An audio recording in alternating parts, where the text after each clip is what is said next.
अस्सलाम वालेकुम नाजरीन, जीबी ट्रू न्यूज़ HD के साथ मैं हूँ कुबरा खतीजा। नाजरीन, खबर शामिल करती हैं ज़िले दयामे से। तहसील तानहीर के गांव पहाड़ में सैलाब ने तबाही मचा दी। अल्हम्दुलिल्लाह कोई जानी नुकसान नहीं हुआ। सैलाब के पानी से घरों और मवेशी खाने भर गए, खेतों को भी नुकसान पहुंचा। मुतासरीन का हुकूमत से इमदाद की अपील।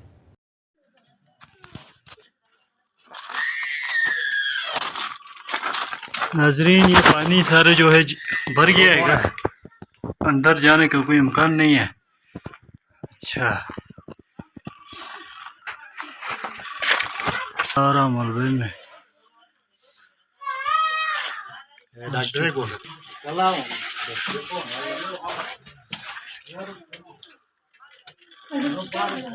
गाँव फापड़ इस वक्त सैलाब से काफ़ी मुतासर हो चुके हैं।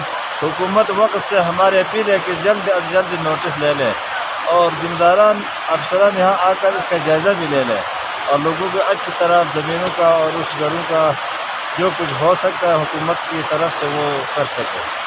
हमारे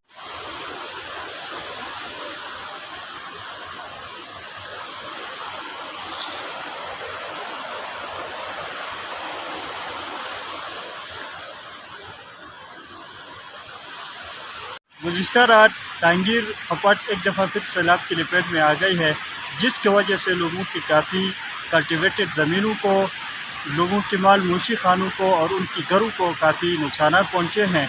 लिहाजा हमारी सूबाई गवर्नमेंट और फेडरल गवर्नमेंट से गुजारिश होगी कि जल्द अज जल्द हमारे लोगों को रिलीफ पहुँचाया जाए और इस सर्दी और बर्फ़बारी के मौसम में लोग बेसर और सामानी की शोरत में हैं। तो हमारी हुकूमत वक्त से अपील होगी कि जल्द अज जल्दी हमारे लोगों को रिलीफ भी दिया जाए। और इस गांव की ऊपर एक बहुत बड़ा झील वाक़या है, जिसकी वजह से साल साल खतरात मुंडला रही है। तो हमारी गुजारिश होगी कि जल्द अज जल्द प्रोटेक्टिव बंद का भी बंदोबस्त किया जाए। Thank you.